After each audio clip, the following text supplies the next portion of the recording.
அனைவருக்கும் இனிய காலை வணக்கங்கள். ஓம் திருமூல திருவடிகள் போற்றி போற்றி.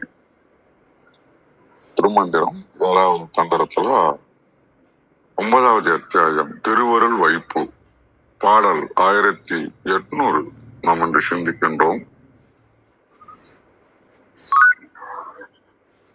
அருளுள் பிறந்திட்டு அருளுள் வளர்ந்திட்டு அருளுள் பிறந்திட்டு அருளுள் வளர்ந்திட்டு அருளுள் ஐந்து இளைப்பாரி மறைந்திட்டு அருளில் ஐந்தி இளைப்பாரி மறைந்திட்டு அருளான ஆனந்தத்து ஆரமுது ஊட்டி அருளால ஆனந்தத்து ஆரமுது ஊட்டி அருளால் எண்ணந்தி அகம் புகுந்தானே அருளால் எண்ணந்தி அகம் பொருந்தானே. அருள் திருவருள் வைப்பு பத்தி தான் நம்ம அங்க பார்த்துக்கிட்டு இருக்கிறோம். இதுல அருளை பத்தி நமக்கு இன்னும் டீப்பா நமக்கு புரிய வைக்கின்றோம். ஏன்னா அருளில் பிறந்து அப்படின்ற முதல் சொல்லு இந்த உலகத்துல நம்ம புறப்படுப்பதற்கு அவனுடைய பேரருள் தான் காரணம். சரி, அதுக்கப்புறம் அருளில் வளர்ந்து இந்த உலகத்துல வாழ்றதுக்கும் அவனோட அருள் இருக்குது. அருளுள் ஈழ்ந்து இழைப்பு ஆற்றி எப்பெல்லாம் நமக்கு இந்த உலகத்து மீதையும் பிறவி மீதையும் நமக்கு டல் அடிக்குதோ உடனே அவன் அமைதியை கொடுப்பான். நமக்கு மறைந்திட்டு நமக்கு அந்த மறைதல் சக்தி கொடுத்திருக்கு. அதனாலதான் என்னென்ன பிறவில என்னென்ன பண்ணோம் அப்படின்றது மறைத்தல் செய்யறது அவன்தான்.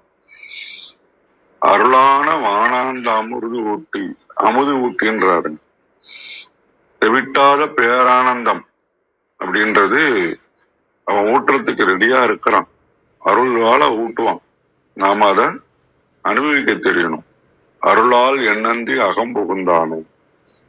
இப்படி திருவருள் மூலமாக குருநாதராகிய நந்தியன் பெருமான் உள்ளத்தில் புகுந்தானேன்னு அவருடைய அனுபவத்தை நமக்கு சொல்றார். இந்த பாடல் ஃபுல்லா யதார்த்தத்தையும் சொல்லிட்டு அவருக்கு நடந்த விஷயத்தை நம்ம கிட்ட பகிர்ந்துகிறார். ஏன்னா பிறப்பு வளர்ச்சி ஆசை நீங்கிறது, பிறவி சோர்வு நீங்கிறது, பேரானந்தம் அடைகிறது, இது எல்லாத்துக்குமே அவனுடைய அருளால் நிகழ்கின்றன. நம்ம அகத்துல தங்கி நமக்கு ஆனந்த அமுதத்தை கொடுப்பதற்கும் ரெடியா இருக்கிறான். அது ஒரு கதை மூலமா பார்ப்போம். சோமசுந்தரம்ன்றவரு ஒரு ஊர்ல வாழ்ந்து வந்தாரு. ஊர்ல எந்த பிரச்சனைனாலும் மனக்கவலைனாலும் அவர்கிட்ட தான் வந்து சொல்லுவாங்க. அவரு அமைதியா சில வார்த்தைகளை சொல்லுவாரு. கொஞ்சம் சுத்திக்கின்ற மனதை கூட அப்படியே ஆற்றிடும். ஒரு நாள் ஒரு வாலிபன் வந்தான். ரொம்ப டல்லா இருந்தான். ஐயா, நான் எவ்வளவோ முயற்சி செஞ்சு பாக்குறேன், எனக்கு நிம்மதியே இல்லை. பிறப்பு இழப்பு எதிர்காலம் எல்லாமே எனக்கு கவலையா இருக்குது. எனர்ஜி ஃபுல்லா லாஸ் ஆயிட்ட மாதிரி ஃபீல் பண்றேன். எனக்கு இப்ப கடவுளின் அருள் வேணும், எங்க கிடைக்கும் அப்படின்னு கேட்கான். தம்பி காற்று எங்க இருக்குன்னு கேட்கிறாரு. அதை தேடி உன்னால ஓட முடியுமா? அது அமைதியா சுவாசித்தா உள்ள இருக்கிறத உணர முடியும். இறைவனின் அருளும் அப்படிதான். அவன் புரியல, அவரே பார்த்துட்டு இருந்தான். நாம பிறக்கிறதுக்கு யாரு காரணம்? அவன் அருள். நம்ம டெய்லி இந்த லிவிங் ஸ்டேட்டஸ்ல இருக்கிறது யாரு காரணம்? அவன் தான் காரணம். அதுதான் அருள். வாழ்க்கைன்ற பயணத்துல நமக்கு எப்பெல்லாம் நல்லா டயர்ட் ஆகுதோ அப்ப நமக்கு ஓய்வு தருவதும் அவன் அருள் தான். நாம எங்க வெளியில தேடிக்கிட்டு ஆனந்த அமுதி கிடைக்கணும் ஓடக்கூடாது. நம்ம அகத்துல அதை உணரணும். அத செய்ய வேண்டியதுல என்ன பண்ணணும்னா ஆசைகளையும் கவலைகளையும் எட்ட எடுத்து வைக்கணும். பியூரா கொடுத்ததை வேணான்னு ரிஃபைட் பண்ணிட்டு நம்ம கேட்டதுதானே எல்லாம் என்ஜாய் பண்றோம். அதனால ஆசை கவலை இரண்டையும் தூக்கி எட்ட வச்சுட்டு அவுட் ஆஃப் பாக்ஸ்ல நம்ம திங்க் பண்ணோம்னா அப்ப இன்னர் டிராவல் நமக்கு கிடைக்கும். அப்ப மனதுல பேர் அமைதி கிடைச்சிது. அருளும் ஆனந்தமும் வெளி உலக பொருட்களில் இல்லை, நம்முடைய அகத்துலதான் இருக்குது அப்படின்னு உணர்ந்து தெளிஞ்ச மனதோடு அவன் விடை பெற்றான். இத நமக்கு அந்த பாடல் நமக்கு சொல்றது என்னன்னாக்கா, அருளை எங்கேயோ நம்ம வெளியில தேட வேண்டியது இல்ல. நம்மை வாழ வைக்கும் ஒவ்வொரு கணத்திலும் டே டு டே, நிமிடத்துக்கு நிமிடம் நம்ம அகத்தின் அமைதியில் இருந்துதான் அது நிறைந்திருக்கின்றது. சரி, டே டு டே அப்ளிகேஷன்ல என்ன பண்ணலாம் அப்படின்னாக்கா, முன்ன சொன்ன பாருங்க, கவலை ஸ்ட்ரெஸ்ல இருந்து நம்ம வெளியில வரணும். நமக்கு ஏற்படக்கூடிய சூழ்நிலைகளால ஏற்படக்கூடிய ஸ்ட்ரெஸ், கவலைகள், சிந்தனைகள் எல்லாத்தையும் தூக்கி எட்ட வச்சுட்டு எல்லாம் அவன் அருளால் நடக்கின்றது அப்படின்னு ஒரு நன்றி உணர்வோட வாழ ஆரம்பிக்கிறோம். அதுக்கப்புறம் தியானமும் அகநோக்கும் பண்ணணும். செல்ஃப் ரிஃப்ளெக்ஷன் அண்ட் மைண்ட்ஃபுல்னஸ் பண்ண ஆரம்பிக்கலாம். அப்புறம் ஸ்பிரிச்சுவலை பத்தி இன்னும் கொஞ்சம் ஆழ்ந்து சிந்திக்கலாம். இயற்கையோட நம்ம உலாவது, இயற்கையை பத்தி சிந்திக்கிறது, இயற்கையை நேசிக்கிறது, மன அமைதிக்காக நம்ம என்னென்ன பண்ணா நம்ம மன அமைதிப்படுதோ அதை நோக்கி நம்ம போகலாம். அகப்பயணம், வெளி உலகத்துல இருக்கிறதெல்லாம் ஒரு கண்ணை மூடிட்டு நமக்குள்ளே இருக்கக்கூடிய அமைதியும் பேரானந்தத்தையும் கண்டோம்னா நமக்கு உள்ளபடியே அவனுடைய அருள் இருக்கிறத உணர முடியும் அப்படின்னு சொல்லி தளத்தை கௌரியமாவோட ஒப்படைக்கின்றேன். மிக்க நன்றி ஐயா, மிக்க நன்றி. மிக அருமையான வணக்கம். வாங்க விந்தியாமா, வணக்கம் அம்மா.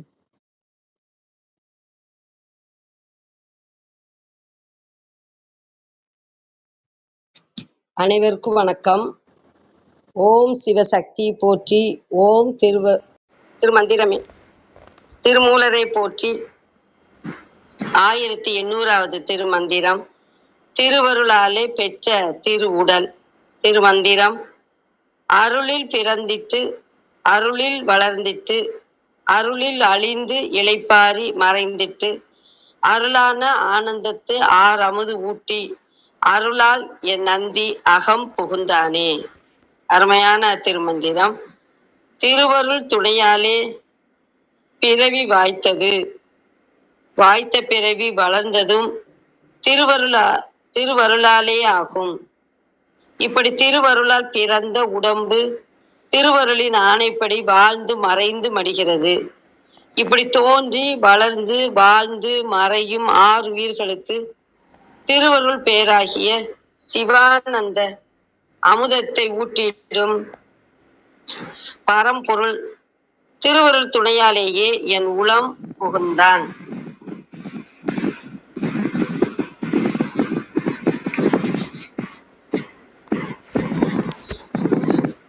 கழக வெளியீட்டில் 6 உயிர் அனைத்தும் மலந்தேய்ந்தற் பொருட்டு வினைக்கீடாக உடலுடன் அருளால் பொருந்தும். அப்பொருந்துதலையே பிறப்பென்பர். அருளால் பிறந்து வினைப்பயன் தூக்கும்படி அருளால் வளர்ந்திட்டு அருளால் வினை செவ்வி வாய்த்தற் பொருட்டு ஒடுங்கி நின்று முழுமுதற் சிவனை 6 உயிரின் பழுது அகலும் வரை மறைத்து வைப்பதால் மறைந்திட்டு திருவடி இன்பம் ஊட்ட அருள் புரிந்து சிவ குருவாகி அருளால் சிவபெருமான் 6 உயிரின் அகம் புகுந்தனன். அதனால் எல்லாம் திருவருள் செயலேயாம். அனைவருக்கும் நன்றி, வணக்கம். சிவ சிவ. திருச்சிற்றம்பலம். நன்றிங்க, மிக்க நன்றி. வாங்க கிருத்திகாமா, வணக்கம் அம்மா.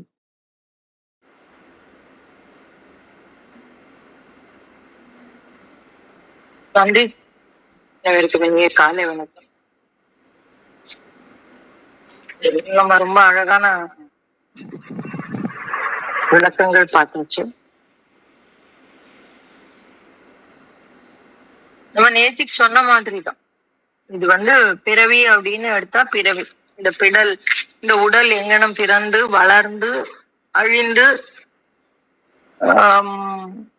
உலகில் விஷயங்களுக்காக, உலகில் இன்பங்களை தைப்பதற்காக உண்மை நிலையை மறைத்து மீண்டும் பிறந்து வளர்ந்து இப்படி இந்த உடல் பிறக்கிறது வளர்க்கறது எல்லாமே அவருடைய அருளினால். பஞ்ச கிருத்தியங்கள்னு சொன்னோம்ல. நம்ம இந்த பஞ்ச கிருத்தியங்கள் நிகழ்வதற்குண்டான அடிப்படை காரணமே யாருதான் அப்படின்னா இறையன் பெருமான் தான். அப்படின்னா அதுக்குதான் சொல்றாரு அருளில் பிறந்திட்டு அருளில் வளர்ந்திட்டு பிறக்கிறது, இந்த உடல் பிறக்கிறது, உடல் வளர்றது, அருளில் அழிந்து இளைப்பாரி அப்படின்னு சொல்றாரு. அப்போ அந்த அந்த வெயிட்டிங் பீரியட் நம்ம பேசியிருக்கோம்ல இதுக்கு முன்னாடி, அந்த உடல் ஒரு உயிர், அந்த உயிர் வந்து உடல் ஒரு உடல்ல இருந்து இன்னொரு உடலுக்கு மாறக்கூடிய அந்த சந்தர்ப்பத்துல நம்முடைய வினைக்கு ஏற்ப நம்ம வந்து அந்த தனுகரண போனம் அமைவதற்காக நம்ம வெயிட் பண்ற மாதிரி கூட அமையும். அந்த மாதிரியான ஒரு நிலை வரும். அததான் அழிந்து இளைப்பாரி மறைந்திட்டு அருளான ஆனந்தத்து ஆரமுதூட்டி அப்படின்றார். ஆனந்தத்து ஆரமுதூட்டி அப்படின்னு சொல்றார். இப்போ இந்த இடத்துலதான் அருளால் என்னந்தி அகம் புகுந்தானே, இந்த ரெண்டு விஷயம், இந்த அருளில் பிறந்திட்டு அருளில் வளர்ந்திட்டு அருளில் அழிந்து இளைப்பாரி மறைந்திட்டு அப்படிங்கிற வரைக்கும் நம்ம வந்து எடுத்துக்கலாம்.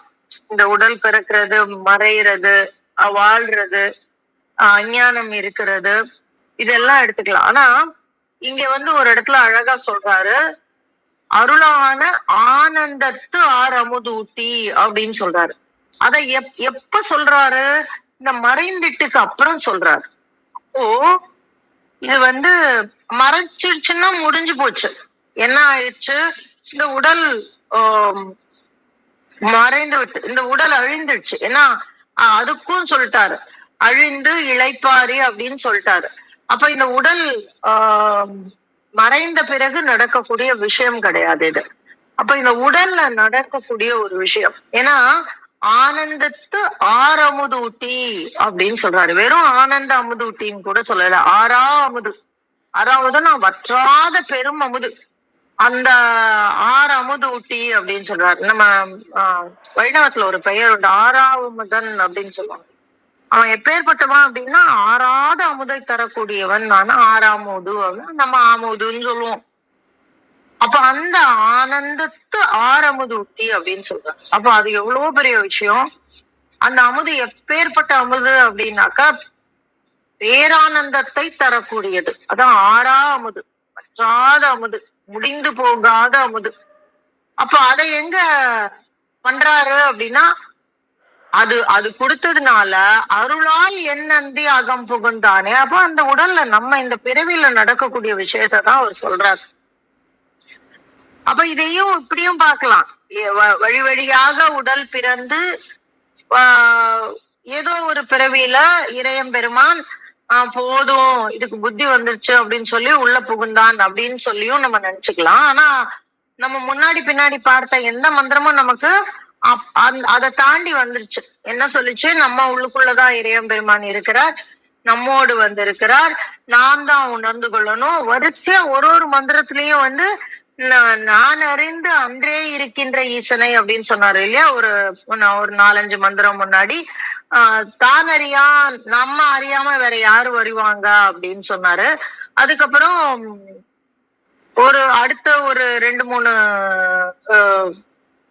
மந்திரத்துக்கு முன்னாடி அருளெங்கும் கண்ணானது ஆறு அறிவார் அப்படின்னா அது ஒரு எத்தனை முக்கியமாக அப்படின்னு சொல்லி, அதுக்கப்புறம் நேத்திக்கு சொன்னாரு செறிவோடு நின்றார் சிவமாயினாரே அப்படின்னா அந்த இறையம் பெருமானோடு அந்த அருளோடு நிற்கக்கூடியவர் எங்கனும் சிவமாக மாறினார் அப்படின்னு சொல்லி ஒரு பகுதியில சொல்றாரு. சோ இது எல்லாமே இந்த உடல்ல நிகழக்கூடிய ஒரு ஒரு அவஸ்தைகள்னு வச்சுக்கோங்களேன். இந்த உடல்ல நிகழக்கூடிய ஒரு மாற்றங்கள். இப்ப இந்த மாதிரி பாருங்க, அருளில் பிறந்திட்டு அப்படின்னா என்ன அர்த்தம்? அந்த அருள் நம்மளுடைய உலகியல் பார்வை மாறி, நேத்திக்கு சொன்னோம் இல்லையா, ஐம்புலன்களும் பொறி வழி ஆசை புகுத்தி அப்படிங்கறத வந்து இறையம்பெருமானே அத்தனை பொறிகளிலும் நாம் உணரக்கூடிய தன்மை அப்படின்னு சொன்னோம் இல்லையா, அந்த அதுல இருந்து நீங்க ஸ்ட்ரெச் எடுத்துட்டு வாங்க.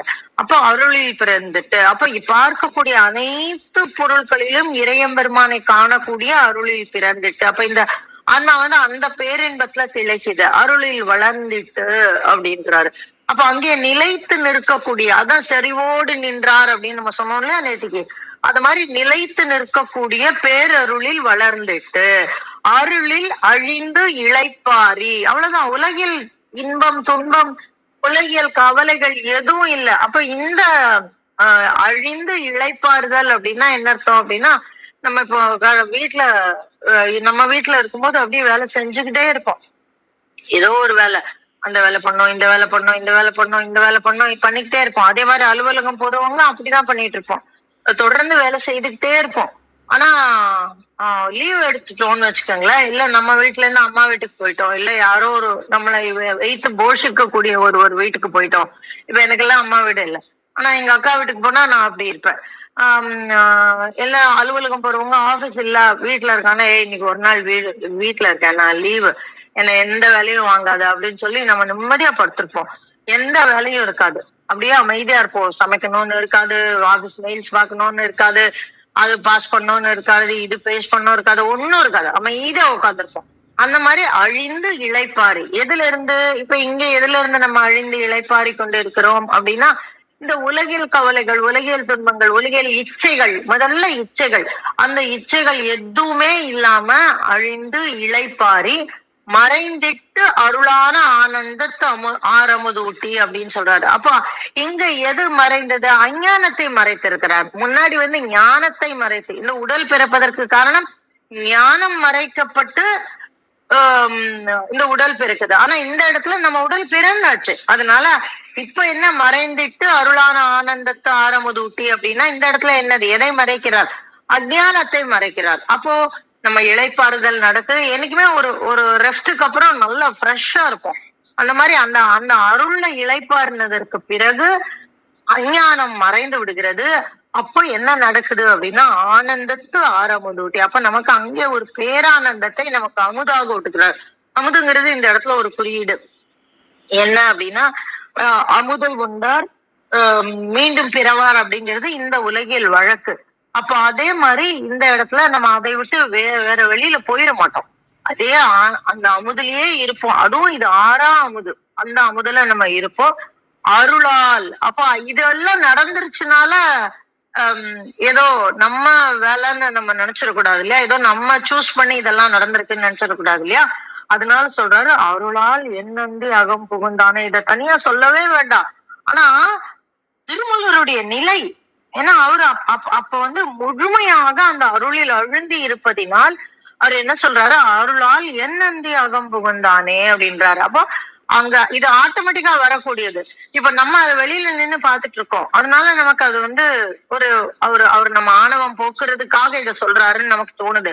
ஆனா அப்படி இல்ல, அவர் உள்ளே இருக்கிறாரு, அவருடைய பேரானந்தத்துல அவர் இருக்கிறாரு. அப்ப அதனால அவர் சொல்றாரு அருளால் என்னந்தி அகம் புகுந்தானே அப்படின்னு. இது முழுக்க முழுக்க இந்த பிறவியில், இந்த உடலில், இந்த ஆன்மா கோத்ரு பண்ணக்கூடிய அந்த பஞ்ச கிருத்தியத்தை அனுபவிக்கக்கூடிய ஒரு நிலைய சொல்லக்கூடிய ஒரு மந்திரம்.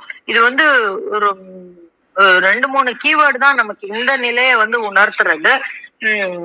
அந்த விஷயங்களை நம்ம இன்னும் ஆழமாக பற்றி கொண்டோம் என்றால் இன்னும் ஒரு தெளிவான ஒரு பேரானந்தத்தை நோக்கி நம்மால நகர முடியும். ஒரு நிமிடமும் அந்த இறையம்பெருமானின் அருளை நம்முள்ளே உணர்ந்து கொள்ள முடியும். அந்த பஞ்ச கிருத்தியங்களையும் நம்மால் புரிந்து கொள்ள முடியும். இந்த உடலில் நடக்கக்கூடிய பஞ்ச கிருத்தியம், இது ஒரு கரெக்டா ஒரு 4-5 மந்திரம் முன்னாடி நம்ம பார்த்தோம்.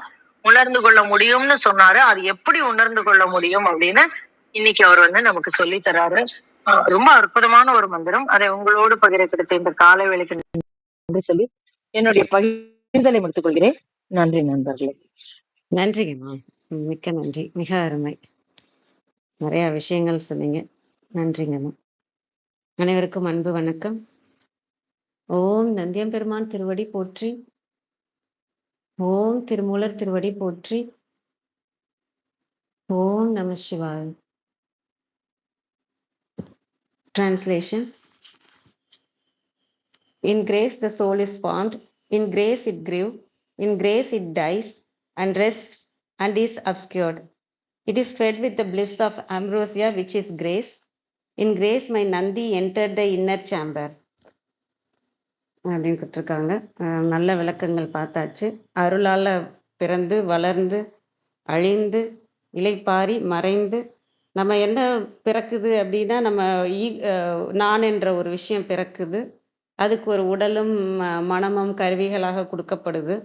அந்த உடலும் மனமும் கொடுக்கப்பட்டதுனால இங்கே பற்று, நான் என்றதுனால பற்றும் நம்மளோட சேர்ந்துருக்கு. அதனால அது பிறக்கும்போதே அது வளருது.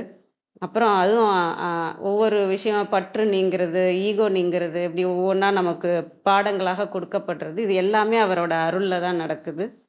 இளைப்பாறி அந்த பற்று நீங்கிறது எடுத்தாலும் சரி, அந்த 5 கர்மங்கள்ல நம்ம எடுத்துக்கிட்டாலும் சரி, நம்ம ஈகோ நம்மள தாண்டி இன்னொரு விஷயம். ஏன்னா, அந்த அழிந்துங்கிறப்ப நம்ம பற்றெல்லாம் நீங்கினதுக்கு அப்புறம் தான் நமக்குள்ள இன்னொரு இறைவன் இருக்கிறாருன்ற ஒரு இடம் வரும். அதுல நம்ம அந்த திருவடியா நம்ம பார்க்குற இது. அதா எடுத்துக்கலாம். அப்புறம் அந்த ஈகோவே மறைந்துர்றது. நம்ம ஈகோ எதுக்கு குடுக்கப்பட்டதோ, அந்த வேலை முடிஞ்சிருச்சுன்னா, நான் என்ற ஒரு விஷயம் எதுக்கு குடுக்கப்பட்டதோ, அதுக்கான வினைகள்லாம் நீங்கிருச்சுன்னா, நம்ம வந்து அந்த மறைத்தலும் நமக்கு நடந்துரும். நாமளே மறைந்துருவோம். அங்க இறைவன் மட்டும் தான் இருக்கிறாருன்ற உண்மை புரியும். இப்படி அவரோட அருளில் தான் இது எல்லாமே நடக்குது. அவரோட அருளில்னு சொல்ட்டாங்க. இப்ப அவர் அருளான ஆனந்த அந்த அமுத ஊட்டி இந்த வினைகள நீக்கிறது, அதுவும் அவர்தான் அப்படிங்கிற மாதிரி எனக்கு என்ன நடந்தது அப்படிங்கிறத சொல்றார் திருமூலர். அருளான ஆனந்தத்து ஆரமுது ஊட்டி. அது அமுது மட்டும் இல்ல, அது ஆரமுது. அது ஆரமுது மட்டும் இல்ல, அது ஆனந்தத்துக்கான ஆரமுது. அந்த ஆனந்தத்துக்கான ஆரமுது எது? அவரோட அருள் தான் அந்த ஆரமுது. இப்படி இங்க இருக்கிறது இறைவன் மட்டும்தான் அப்படிங்கிறது தான். இப்படி அனைத்தையும் ஒட்டி என்னோட வினைகளை நீக்கி, அருளால் என் நந்தி அகம் புகுந்தானே. இங்க அகம் புகுந்தானே அந்த இடத்த மட்டும் வேணாலும் நம்ம பார்க்கல. இது எல்லாமே எல்லாருமே கிருத்திகாமாலாம் ரொம்ப விளக்கம் கொடுத்து நிறைய சொல்லிட்டாங்க. அகம் புகுந்தானே, எங்க அகம் புகுந்தார் அவரு அப்படின்றத நம்ம யோசிக்கலாம். நம்ம நம்ம உள்ளம் பெருங்கோயில், ஊன் உடம்பு ஆலயம் அப்படின்னு சொல்லுவோம் இல்லையா? நான் அந்த பாடல் கையில வச்சில்ல, வார்த்தைகள்ல தவறு இருந்தா மன்னிக்கணும். உள்ளம் பெருங்கோயில். அப்ப உள்ளம் வந்து நம்ம நம்ம ஆழ் மனது வரைக்குமே நம்ம எடுத்துக்கலாம். அதுதான் பெருங்கோயிலாக இருக்கு. ஊன் உடம்பு தான் ஆலயமாக இருக்கு. அப்ப இந்த 2மே வந்து நம்மளோட ஒரு கோயில்னு எடுத்துக்கிட்டோம் அப்படின்னா, அது ஒரு வெளிப்பிரகாரமாக தான் இருக்கு. உடம்பா இருந்தாலும் சரி, மனமா இருந்தாலும் சரி, அது இன்னும் நம்ம உள்ள போகல. அதுவுமே வந்து வெளிப்பிரகாரம் தான். கருவறைக்கு உள்ள போகணும் அப்படின்னா தான் அந்த அகம் உள்ள போனா தான். இப்ப இந்த கண்ண வந்து இப்ப நம்ம பார்க்குற கண்ணையே நம்மளால பார்க்க முடியுமா? பார்க்க முடியாம. என் கண்ண நான் அறிஞ்சுக்கணும்னா எனக்கு ஒரு கண்ணாடி வேணும், இல்ல ஏதாச்சும் வேணுமே தவிர, தனியா என்னோட கண்ணையே என்னால பார்க்க முடியாது. அப்ப நான் இதிலருந்து இன்னும் கொஞ்சம் எனக்கு உள்ள ஒரு கண்ணு, நான் இன்னும் தள்ளி போய் உள்ள ஒரு கண்ணு இருந்ததுன்னா, இந்த கண்ணையே பார்க்க முடியும். இந்த கண் எப்படி இருக்குன்றத பார்க்க முடியும். இப்ப இங்க எல்லாத்தையும் பொருளா பார்த்துட்டு இருக்கோம் இல்லையா? அதுவே நம்மளே நம்ம பொருளா பார்க்குற இடத்துக்கு நம்ம வந்து உள்ள போகணும். அப்ப அந்த இடம் எங்க போகும்? எப்படி போகணும் அப்படின்னா, அடுத்த வரியில சொல்லுவாரு. "உள்ளம் பெருங்கோயில் ஊன் உடம்பு ஆலயம்." இதெல்லாம் வெளிப்பிரகாரம் தான். வள்ளல் பிரானார் வள்ளல் பிரானார்க்கு வாய் கோபுர வாசல். அப்புறம் வந்து அ வாய் கோபுர வாசல்னு சொல்லிட்டாரு. அப்ப நம்ம இந்த வெளிப்பிரகாரத்திலே சுத்திட்டு இருக்கோம்னா, நமக்கு உள்ள போகிறதுக்கான கோபுர வாசலா எது இருக்கு அப்படின்னா, வாய் இருக்கு அப்படின்ட்டாங்க. வாயின்றதுக்கு பல பொருள்கள் குடுத்துருப்பாங்க. அதாவது மந்திரங்கள் சொல்றதுனால நம்ம உள்ள போகலாம் அப்படிங்கிற மாதிரியும், இல்ல அந்த கோயில் அமைப்பே வந்து வெளிப்பிரகாரம்லாம் வந்து நம்ம காலு, கையு அந்த மாரி உடம்பு, வயிறு அந்த மாரி வரும். கருவறை தான் அந்த வாய் இருக்கிற ஏரியா. அப்புறம் இறைவன் இருக்கிற இடம் வந்து அந்த சுழுமுனையில வரும் அப்படின்னு அந்த இடத்துல இருந்தும் பார்க்குறவங்க இருக்காங்க. ஆனா அகராதியில வந்து வாய்க்குன்னு என்ன மீனிங் வேற ஏதாவது இருக்கா? ஏன்னா வாய்ங்கிறது அடுத்த 2 லைன்ல என்ன சொல்லியிருப்பாங்கன்னா, "கள்ள புலனைந்தும் காலாமணி விளக்கே." அங்க புலன் சொல்ற இடத்துலயே வாயும் வந்துருது. மெயினான நமக்கு பிரச்சனையே வாய் தான். அதனால வாய் கோபுர வாசலாக இருக்காதுங்கிறது, அதாவது மந்திரங்கள் சொல்ற வாய், இறைவனை வச்சிருக்கிற மனம், இதெல்லாம் வந்து நல்ல ஒரு இதா இருக்கும். ஆனா இங்க வாய்ங்கிறதுக்கு இன்னொரு பொருள் என்னன்னா வழி, பாதை. வள்ளல் பிரானுக்கு நீங்க அடையிற பாதை வந்து கோபுரத்தின் வாசல். வாசல்னா என்னது வாசல்னா என்ன அப்படின்னு பார்த்தீங்கன்னா, இப்போ கட்டடம் கட்டிக்கிட்டே ஒரு கட்டடம் இருக்குன்னா, அதோட வாசல் என்ன? அதுல இருக்க கேப்பு. ஒரு கட்டடம் முழுமையா மூடாம ஒரு இடம் இருக்கு இல்லையா? அதுதான் அ வாசல். அது மூடி இருந்துச்சுன்னா வாசலே இல்ல இல்லையா? உள்ள நுழையிறதுக்கான ஒரு கேப் இருக்கிற இடம். அப்ப நீங்க முதல் பிரகாரமா நீங்க பார்க்குறது நம்ம உடம்பு. அ ஊனுடம்பு வந்து ஆலயமா இருக்கு இல்லையா? அந்த ஊனுடம்பு ஆலயமா இருக்கிறதுல கேப் எங்க இருக்கு அப்படின்னா, உங்க மூச்சு தான் இயக்கிக்கிட்டே இருக்கு இந்த உடல்ல. இந்த மூச்சு நின்றுச்சுன்னா இந்த உடல் இயங்காது. இந்த மூச்சு நிக்கிற இடத்துல ஒரு கேப் இருக்கு. நீங்க அது வழி அதோட வழியாவும் நீங்க உள்ள போகலாம். அதே மாதிரி உள்ளம் பெருங்கோயிலா இருக்கு. அதுக்கப்புறம் நீங்க அதுக்குள்ள போகணும்னாலும் எண்ணங்கள் ஓடிக்கிட்டே இருக்கிற ஒரு விஷயம் இருக்கு இல்லையா? நம்ம மனதுல. அதனால தான் நம்மளால இறைவனுக்குள்ள போக முடியல. ஏன்னா, அங்கேயுமே கேப் விடாம அடுத்துன்னு வந்துகிட்டே இருக்கும் நமக்கு எண்ணங்கள். அப்ப அதுல கிடைக்கிற கேப் வழியாவும் நீங்க உள்ள போகலாம். எப்படி இறைவனுக்குள்ள நான் எப்படி போகிறது? அந்த அகத்துல எப்படி புகுறது? அப்படின்னு இருக்கு இல்லையா? பசுவாக இருக்கிற ஒரு விஷயம் நமக்கு நந்தியாயி நம்ம உள்ள போகணும், அகத்துக்குள்ள போகணும் அப்படின்னா, அந்த வாசலுக்கு போகணும். கோபுரத்திலே நம்ம வந்து சுத்திக்கிட்டே இருக்கோமே தவிர, வாசல் இருக்கிறது தெரியாம சுத்திக்கிட்டே இருக்கோமே தவிர, அந்த வாசல் தான் வழி. அந்த கேப்பு தான் அந்த வழின்னு தெரிஞ்சு நம்ம உள்ள போகணும். அந்த அந்த இடம் தான் இங்க வந்து அகம் புகுந்தானே அப்படிங்கிறது. அந்த உள்ள புக விடாம பண்றது தான் நம்ம எண்ணங்கள் தான். நம்ம எண்ணங்கள் அதுக்கு தகுந்த மாரி நம்ம மூச்சு இந்த மாரி நடக்குது.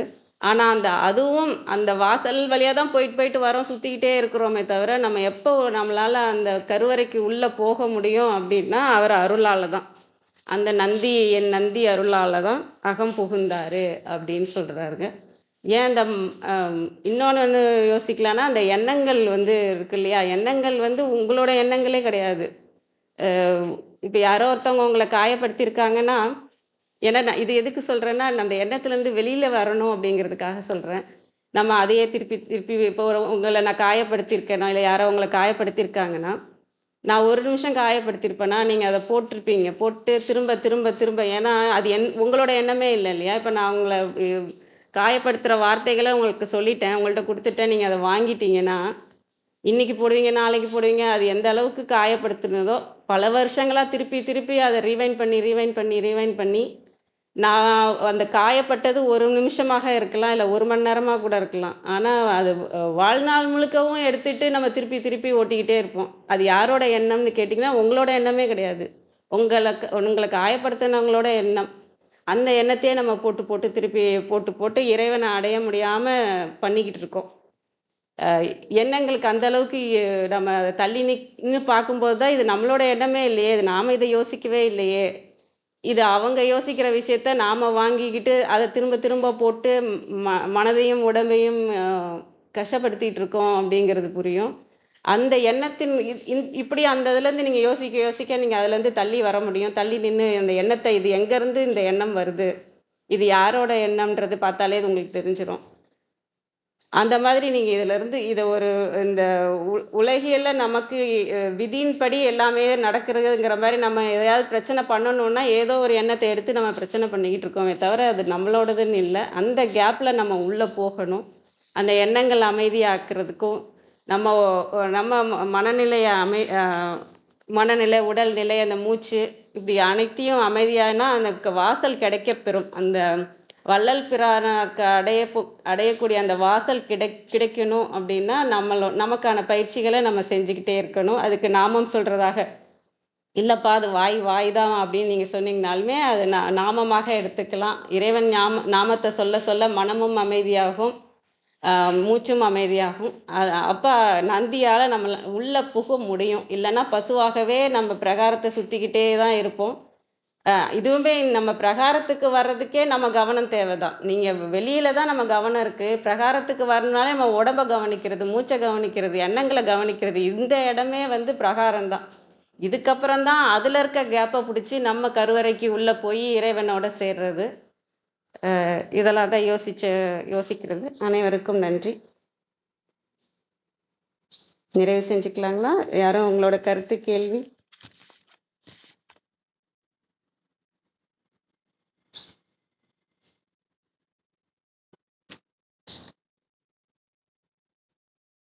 வாங்க அரங்கோ ஐயா. வணக்கம் ஐயா.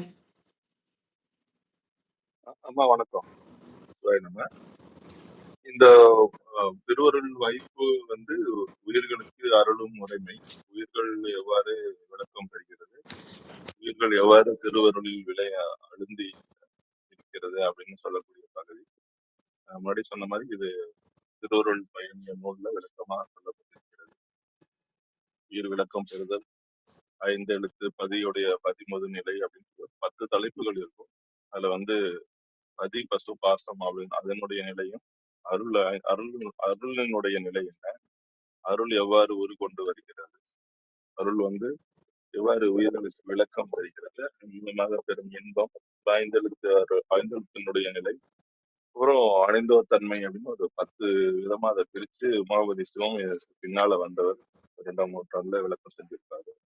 இப்ப நம்ம இன்னைக்கு இருக்கிற பாடல் அதுல பாத்தீங்கன்னா 5 தொழில்கள், இறைவனுடைய 5 தொழில்களும் எதற்கு நடக்குது அப்படின்னா அவருக்காக நடக்குதா இல்ல உயிர்களுக்காக நடக்குதுன்னா உயிர்களுக்காக தான் நடக்குது. அந்த உயிர்களுக்காக நடக்கிற அந்த 5 தொழில்களும் எங்கே நிகழ்கிறது என்றால் இறைவன் தன்னுடைய சுயரூபத்துல இருந்து பண்ணல, அவர் தடத்த நிலையில வந்து பண்றார். தடத்த நிலை என்பது அருள். அந்த அருளிலே தோன்றி, அருளிலே வளர்ந்து, அருளிலே அழிந்து, அருளிலே நாம் மறைந்து, விரோதான சக்தியான சொல்லக்கூடிய அந்த அருளிலே மறைந்து, அந்த அருளிலேயே வந்து நம்ம வந்து ஆனந்தத்துல அழுத்துறாரு. அது வந்து ஒன்னொன்னுக்கும் ஒரு அடைமொழி கொடுத்தாரு. பிறப்பு வளர்தல், பிறப்பு தோன்றுதல், காத்தல், அழித்தல் மட்டும் அவர் ஒன்றும் சொல்லல. அந்த மறைத்தலுக்கு மட்டும் இளைப்பாறுதல்னு ஒரு அடைமொழியையும், ஆனந்தத்துல வந்து ஆரமுது அப்படின்னு ஒரு அடைமொழியும் கொடுத்து, 5 தொழிலும் இறைவன் செய்வது அருள் என்ற வடிவத்திலே அப்படின்னு சொல்லி நமக்கு இதுல சொல்றாங்கம்மா. நன்றிங்க. நன்றிங்க, நன்றி. அந்த இளைப்பாறுற இடத்துக்கு நீங்க அந்த பொருள் கொடுத்தது. அதுக்கப்புறம் அது அருளல் வந்து அருளான ஆனந்த தரும் ஆரம்புத ஊட்டினதாக அந்த 5 இதையும் அந்த மாதிரி பார்வை மிக அருமை ஐயா. மிக்க நன்றி. நிறைவு செஞ்சுக்கலாங்களா? அனைவருக்கும் நன்றி. இன்று எங்களுடன் இணைந்த அனைத்து உள்ளங்களுக்கும் எங்களது மனமார்ந்த நன்றிகள். மீண்டும் நாளை காலை 6:30 மணிக்கு சந்திப்போம். தலம் நிறைவு பெறுகிறது. திருமூலர் திருவடிகள் சரணம் சரணம். திருமூலர் திருவடிகள் சரணம் சரணம். திருமூலர் திருவடிகள் சரணம் சரணம். அனைவருக்கும் நன்றி. ஓம் நம சிவாய்.